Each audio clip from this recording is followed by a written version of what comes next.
Mesdames, Messieurs, bonsoir. Bienvenue dans cette édition d'information que j'ai le plaisir de vous présenter.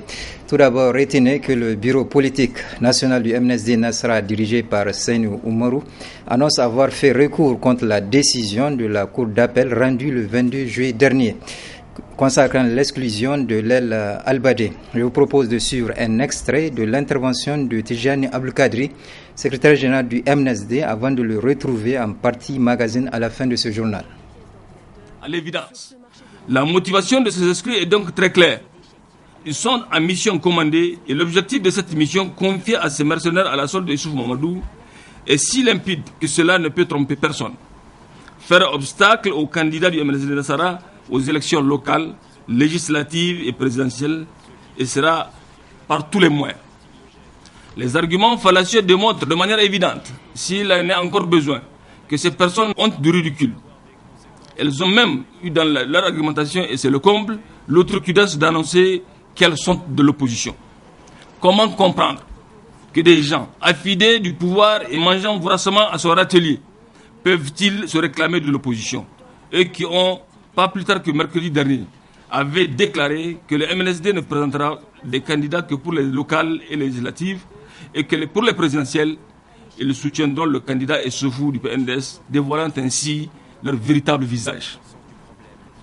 Nonobstant la récusation de 3 juges de séance faite par les avocats du MNSD à l'audience du 1er juillet 2015 et notifiée séance tenante aux 3 juges par le greffier en chef de la Cour d'appel et celle du président de la dite Cour à la Cour de cassation le même jour par voie du fait, le 22 juillet dernier, un jugement est rendu et la Cour d'appel de Niamey a ordonné la défense à exécution provisoire.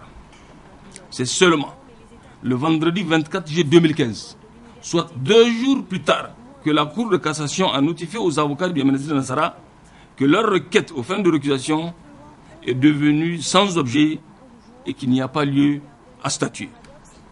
Cette position de la Cour de cassation, mise devant le fait accompli, semble procéder de ce que le président de la Cour d'appel de Niamey avait rendu le 8 juillet passé, l'ordonnance numéro 30, dans laquelle il a jugé non seulement de la récusation de ses collaborateurs, mais aussi celle concernant sa propre personne. Le bureau politique national du MNSD Nassara informe les militantes et militants qu'il a immédiatement usé de son droit de recours contre cette décision de la Cour d'appel et la justice devra suivre son cours. Aussi, le bureau politique national du MNSD Nassara tient à rassurer les militantes, militants et sympathisants qu'aucune manœuvre, d'où qu'elle vienne, et quel que soit son auteur, ne pourra empêcher au MNSD Nassara de présenter des candidats aux élections locales, législatives et présidentielles et d'assurer, Inch'Allah, la victoire sous la présidence de son Excellence El Hadji Seynou Oumarou, président du MNSD Nassara. Ensuite, les délégués du personnel nigérien des sociétés Soraz et CNPC ont animé cet après-midi une conférence de presse pour stigmatiser les conditions de travail sur place qui deviennent de plus en plus difficiles avec les Chinois qui ne respectent aucune règle. Compte rendu Abdelrazak Idrissa et Sadoudoumi. Au niveau de la société de raffinage de Zender, les difficultés datent de 2012, soit une année après le démarrage des activités. Elles ont pour nom absence de statut et de grille de salaire, absence de plan de formation et bien d'autres pour les près de 500 travailleurs nigériens. Les luttes des délégués de ce personnel nigérien ont conduit à des engagements de la direction générale, engagements qui devaient être entérinés par le conseil d'administration de la société. Cette décision, donc, il faut la prendre au niveau du conseil d'administration. Donc, il y a eu, au cours de 9 mois, il y a eu 3 conseils d'administration ici même en Niamey. Donc, il y a la question donc, de la grille salariale du personnel nigérien qui est inscrit à l'ordre du jour. Il y a la question donc, du statut du personnel qui sont inscrits à l'ordre donc, de ce conseil d'administration. J'ai dit pour la 3e fois que donc, le conseil a échoué. Le conseil n'a pas décidé vraiment de donner une suite à cette doléance. Et nous avons compris que pourquoi cet échec? Cet échec s'explique par la mauvaise volonté et la mauvaise foi donc, de nos partenaires chinois qui sont soutenus par un certain nombre de dirigeants internes qui sont donc au niveau donc, de la SORAS et que ces dirigeants bénéficient, ils s'octroient eux-mêmes de marchés dans leurs différents services, ils contribuent à la mauvaise gestion et de ce fait aussi donc, à l'exploitation donc, de ce personnel nigérien. Comment comprendre jusqu'à 3 ans, on n'arrive pas vraiment à aboutir à ces revendications. Le délégué des travailleurs nigériens sur le site d'Agadem a aussi exposé les difficultés qu'il rencontre sur le terrain, des difficultés presque similaires pour ceux de la Soraz. On vit les mêmes problèmes. Mais quant à Agadem, je vais vous notifier quelque chose qui se passe actuellement sur le terrain. En ce qui concerne la gestion des contrats de travail. Aujourd'hui, des travailleurs nigériens travaillent sur ce site et qui ne disposent même pas des contrats de travail. Sur le plan discrimination, des Nigériens qui vivent, des Chinois qui vivent dans des conteneurs et des Nigériens qui vivent dans des tentes. Vous vous imaginez la chaleur qu'il fait là-bas. Aujourd'hui, quand tu reçois, quand un Nigérien tombe malade ou bien un truc, il a toutes les difficultés dans sa vie. Vous voyez. Donc vraiment, les travailleurs souffrent au sein d'Agadem. Dans ce combat, le personnel nigérien bénéficie du soutien du réseau des organisations pour la transparence et l'analyse budgétaire ROTAB par la voix de son coordonnateur Ali Idrissa. Que des Nigériens qui sont plus de 400 ont 13% d'une masse salariale, pendant que d'autres s'octroient 87% de cette masse salariale, au vu et au su du gouvernement nigérien, je pense que c'est extrêmement grave. La situation doit nous interpeller tous pour que nous nous mobilisions pour que cette situation de dérive au niveau des compagnies pétrolières dans notre pays cesse. Et de ce pas, le ROTAB, comme nous l'avions fait avec les compagnies minières, nous allions écrire au ministre du pétrole pour exiger l'audit de ces compagnies, à savoir la Soraz, la CNPC et la Sonidep. Il n'est pas question que des compagnies viennent seulement à elles seules profiter de notre ressource et aussi certains élites au niveau de notre pays, complices de la gestion, de l'exploitation, de cette exploitation, de la manière, de cet esclavagisme moderne, si je peux l'appeler comme ça, qu'on puisse continuer impunément à assister à cela. Ensuite, la couverture médiatique de la visite du président nigérian dans notre pays et celle de la marche citoyenne du 6 juin dernier. C'est le thème retenu hier pour une conférence débat initiative d'Alternative Espace Citoyen en collaboration avec l'ONIMED avec l'appui de l'Union européenne. Michel Deji et Soumaïla Ablaye pour le résumé. C'est sur la base d'un travail introspectif que les deux conférenciers ont eu à critiquer les productions journalistiques des confrères de la presse écrite. Dans la forme qu'on parcourt, dans la presse écrite, on voit que le niveau, même des journalistes, a beaucoup baissé. Quand on voit les fautes d'orthographe, les fautes de style, les redondances, la violence des propos, je ne sais pas, et beaucoup, n'est-ce pas, dans ce travail, dans la forme qui déjà n'incite pas le lecteur à lire, à continuer la lecture. Là, c'est pas bon. Ça, c'est dommage. Quand je pense qu'il y a 20 ans, c'est vraiment autre chose. C'était vraiment de l'art quelque part. Et là, vraiment, plus on voit, plus apparemment, notre niveau de la presse tend à baisser dangereusement. C'est très grave.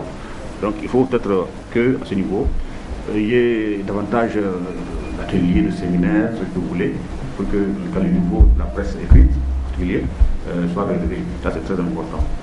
Un avis partagé par le deuxième conférencier qui a par ailleurs déploré une prise de position à peine voilée de certains journalistes, notamment en ce qui concerne la couverture médiatique de la marche citoyenne organisée par des acteurs de la société civile nigérienne le 6 juin dernier. La profession voudrait assez que d'abord qu'il y ait dans un premier temps une vérification de l'information. C'est en ce moment que le journaliste confronte ses sources. Le journaliste ne peut pas écrire n'importe quoi. On ne peut que s'en tenir aux faits. Or malheureusement, vous l'avez entendu, chacun fait à sa tête. Chaque journaliste écrit ce qu'il veut. Comme si le journalisme n'est pas une profession. Comme si le journalisme, j'allais dire, n'est pas une science. Parce que quand même, il y a des écoles de journalisme qui existe. Heureusement, encore chez nous, il y a une école de journalisme où on apprend à exercer, à comment exercer le métier. Quand vous dites qu'on a donné aux structures, aux organisateurs de la marche des milliards, et vous dites même celui qui a donné l'argent, moi je crois que vous êtes à même de prouver vos dires. Donc, au cas contraire, c'est des affibulations. Au cas contraire, c'est de la diffamation. C'est que vous ne faites pas votre travail, vous faites un travail de mercenariat qui n'a rien à voir avec le travail de journaliste et vous venez jeter l'huile dans le feu, vous faites de la politique au lieu de faire le métier de journaliste. Pour l'essentiel, on retient que le travail, en ce qui concerne la visite du président Buhari, le travail a été fait d'une manière générale. En ce qui concerne le deuxième, il l'est un peu moins. Évidemment, on ne demande jamais aux gens de ne pas avoir une opinion. Vous pouvez être de gauche, vous pouvez être de droite. C'est votre droit. Mais donnez d'abord l'information. L'information, telle chose s'est passée. Point.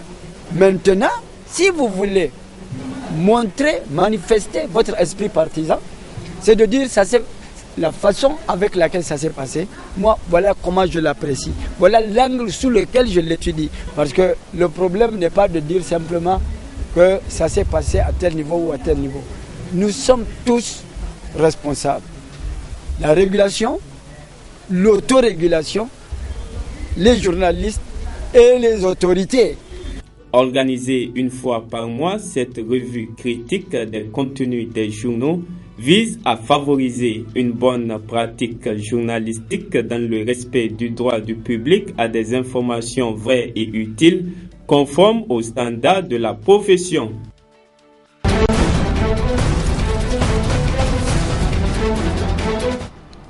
Sur le plan international, après les 2 attentats perpétrés en Tunisie, une loi antiterroriste a été votée en réponse à l'émotion collective.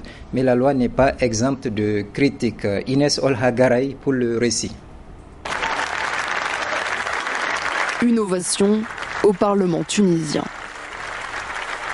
Nous avons vécu un moment historique et émouvant. Après 3 jours de débat et des heures de discussion à huis clos, les députés ont approuvé une nouvelle loi sur la lutte contre le terrorisme, à 174 voix pour, 10 abstentions et 0 voix contre. Vous savez que cette loi est très importante dans la lutte contre le terrorisme. Elle va faciliter le travail des forces de sécurité intérieure et de l'armée nationale. Elle va aussi faciliter le travail des magistrats. Il y a des spécificités qui améliorent la loi de 2003. Et dans ces spécificités, plusieurs interpellent les défenseurs des droits de l'homme. Absente de la loi de 2003, la peine de mort refait son apparition, alors qu'un moratoire sur les exécutions existe depuis 1991. Ce nouveau texte prévoit aussi une garde à vue de 15 jours pendant lesquels le suspect ne peut pas consulter son avocat. Enfin, le recours aux écoutes téléphoniques devrait aussi pouvoir se faire plus facilement. Les ONG dénoncent des mesures rétrogrades. Le gouvernement, lui, y voit une loi forte. Quelques heures avant le vote, le ministère de l'Intérieur annonçait que plusieurs projets d'attentats avaient été déjoués dans le nord du pays. Depuis les attaques de Sousse et du Bardo, les autorités multiplient les annonces pour tenter de rassurer les touristes étrangers. Ensuite, le président américain est arrivé hier soir au Kenya pour une visite de 2 jours. Barack Obama s'est entretenu aujourd'hui avec son homologue Uhuru Kenyatta. Le président américain décline ici la visée économique de sa visite. C'est le premier forum global des entrepreneurs en Afrique subsaharienne. Nous voulions venir ici, je voulais venir ici parce que l'Afrique est en marche. L'Afrique a l'une des croissances les plus rapides au monde.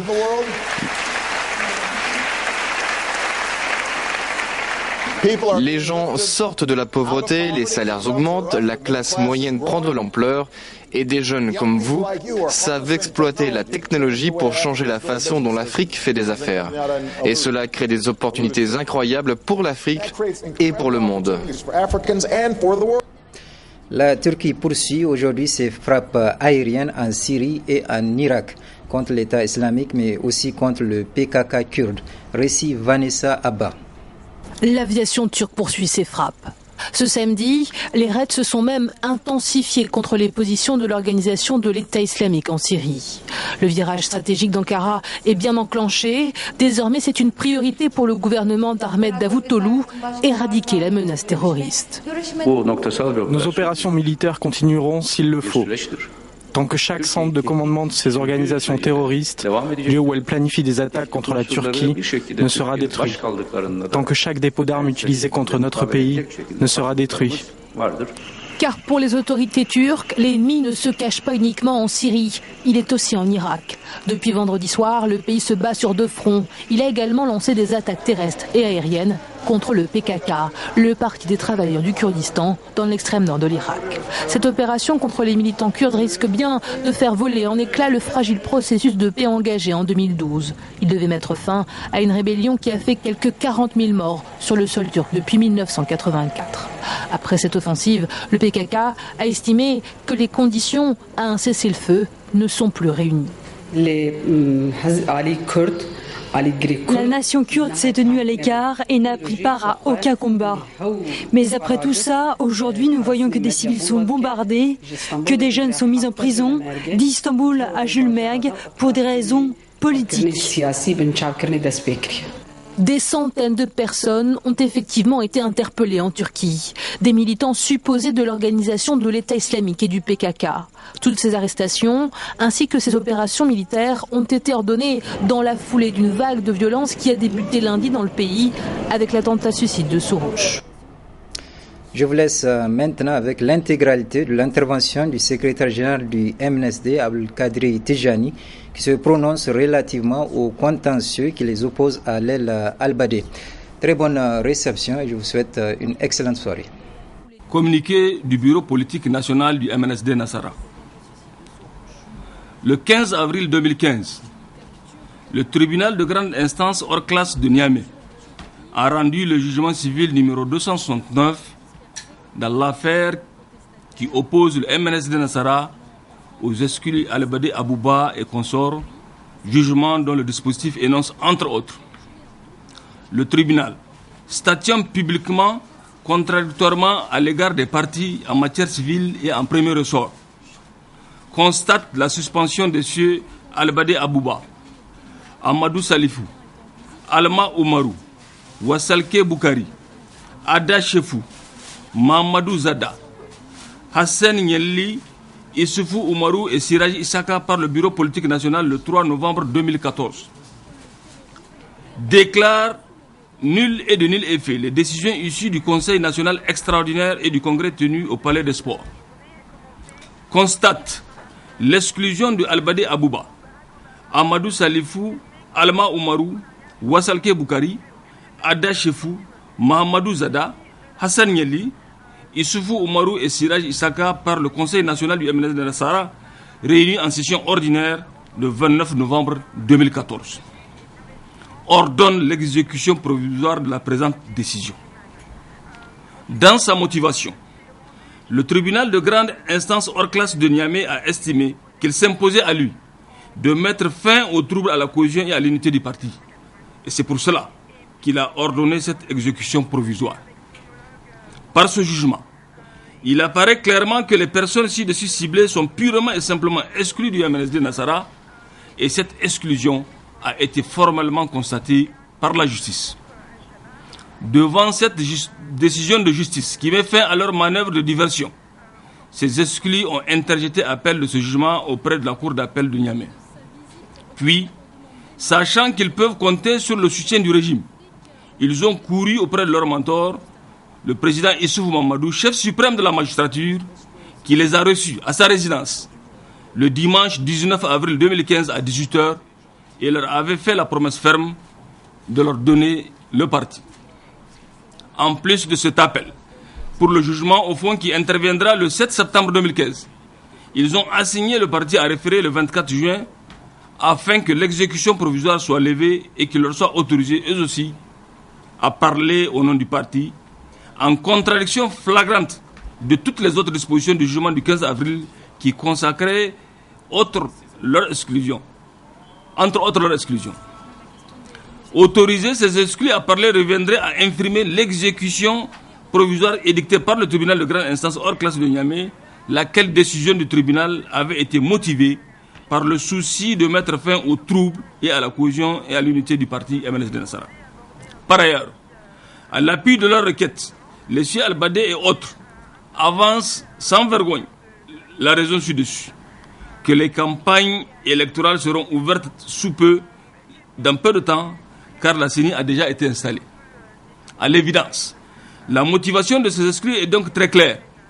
Ils sont en mission commandée et l'objectif de cette mission confiée à ces mercenaires à la solde de Issoufou Mamadou est si limpide que cela ne peut tromper personne. Faire obstacle aux candidats du MNSD Nassara aux élections locales, législatives et présidentielles, et sera par tous les moyens. Les arguments fallacieux démontrent de manière évidente, s'il en est encore besoin, que ces personnes ont du ridicule. Elles ont même eu dans leur argumentation, et c'est le comble, l'outrecuidance d'annoncer qu'elles sont de l'opposition. Comment comprendre que des gens affidés du pouvoir et mangeant voracement à son râtelier peuvent-ils se réclamer de l'opposition? Eux qui ont, pas plus tard que mercredi dernier, avaient déclaré que le MNSD ne présentera des candidats que pour les locales et les législatives et que pour les présidentielles, ils soutiendront le candidat Issoufou du PNDS, dévoilant ainsi leur véritable visage. Nonobstant la récusation des 3 juges de séance faite par les avocats du MNSD à l'audience du 1er juillet 2015 et notifiée séance tenante aux 3 juges par le greffier en chef de la Cour d'appel et celle du président de la dite Cour à la Cour de cassation le même jour par voie du fichier, le 22 juillet dernier, un jugement est rendu et la Cour d'appel de Niamey a ordonné la défense à exécution provisoire. C'est seulement le vendredi 24 juillet 2015, soit 2 jours plus tard, que la Cour de cassation a notifié aux avocats du MNSD Nassara que leur requête aux fins de récusation est devenue sans objet et qu'il n'y a pas lieu à statuer. Cette position de la Cour de cassation, mise devant le fait accompli, semble procéder de ce que le président de la Cour d'appel de Niamey avait rendu le 8 juillet passé, l'ordonnance numéro 30, dans laquelle il a jugé non seulement de la récusation de ses collaborateurs, mais aussi celle concernant sa propre personne. Le bureau politique national du MNSD Nassara informe les militantes et militants qu'il a immédiatement usé de son droit de recours contre cette décision de la Cour d'appel et la justice devra suivre son cours. Aussi, le bureau politique national du MNSD Nassara tient à rassurer les militantes, militants et sympathisants qu'aucune manœuvre d'où qu'elle vienne et quel que soit son auteur ne pourra empêcher au MNSD Nassara de présenter des candidats aux élections locales, législatives et présidentielles et d'assurer, Inch'Allah, la victoire sous la présidence de son Excellence El Hadji Sani Oumarou, président du MNSD Nassara. Par ailleurs, le bureau politique national invite les militantes et militants à rester sereins et mobilisés pour faire échec à toute manœuvre de déstabilisation de notre parti, d'où qu'elle vienne. Enfin, convaincu que rien, ni personne, encore moins les fanfarades de quelques individus à la solde de Issoufou Mamadou, ne pourront en aucune façon émousser l'engagement et l'ardeur des militantes et militants, ni ébranler leur détermination, le bureau politique national demande à tous de se tenir prêts pour répondre aux mots d'ordre à venir afin de défendre le grand baobab qu'est le MNSD Nassara.